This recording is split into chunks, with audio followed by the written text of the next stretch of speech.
भगवान श्री कृष्ण कहते हैं, अपनाना सीखो, ठुकराना भी सीखो।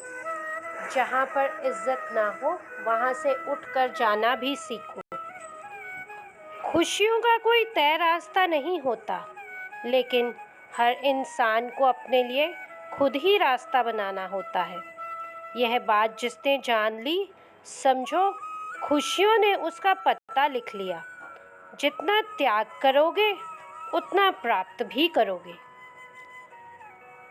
लोग क्या कहेंगे? पहले दिन हंसेंगे, दूसरे दिन मजाक उड़ाएंगे और तीसरे दिन भूल जाएंगे। इसलिए लोगों की परवाह मत करो। जो उचित हो, जिसमें तुम खुश हो, वही करो। भगवान श्री कृष्ण कहते हैं, याद रखना जिंदगी तुम्हारी है, लोगों की नहीं। कोई तारीफ करे तो तुरंत नाचने मत लग जाना।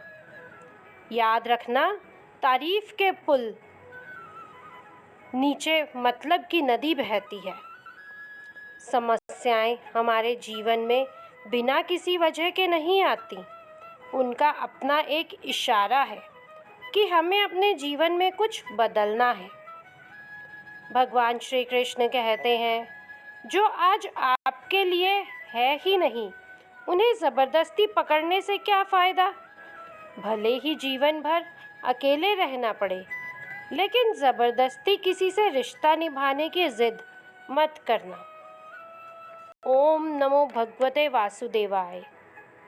भगवान श्री कृष्ण कहते हैं, अच्छे कर्म करो तथा व्यर्थ की बातों में समय नष्ट मत करो, ना ही किसी से बेवजह डरो। विश्वास रखिए, आप किसी के लिए कुछ अच्छा करोगे तो कहीं ना कहीं आपके लिए भी कुछ अच्छा ज़रूर हो रहा होगा। कद्र और वक्त भी कमाल के होते हैं। जिसकी कद्र करो वह वक्त नहीं देता, और जिसे वक्त दो वह कद्र नहीं करता। इंसान ऐसे भी होते हैं जिन्हें आप कितना भी प्यार दो, सम्मान दो, फिर भी वह आपको धोखा ही देते हैं, क्योंकि आप लोगों की फितरत को कभी नहीं बदल सकते। अगर कोई आपके साथ नहीं रहना चाहता तो उन्हें आज़ाद कर दो। पकड़ के रखे गए रिश्तों में कभी सुकून नहीं मिलता। भगवान श्री कृष्ण कहते हैं, मौन रहकर ही आप जान सकते हैं कि आप कौन हैं। पता है लोग हमारी कद्र क्यों नहीं करते? क्योंकि हम उन्हें यह एहसास दिला देते हैं कि हम उनके लिए हैं। इसलिए उनको लगता है कि वह जब चाहे हमारा फ़ायदा उठा सकते हैं, जैसा चाहे आपसे करवा सकते हैं। रिश्ता उसी से रखो जो इज्जत और सम्मान दे। मतलब की भीड़ बढ़ाने का कोई फ़ायदा नहीं। भगवान कहते हैं, आंसू दिल दुखने पर निकल आए, पर किसी का दिल दुखाने के लिए कभी ना निकले। लोगों के कर्म उनके पास लौट कर ही आते हैं। आज के समय में कोई अपना नहीं होता। सिर्फ लोग तभी तक अपने होते हैं जब तक उनका कोई स्वार्थ होता है।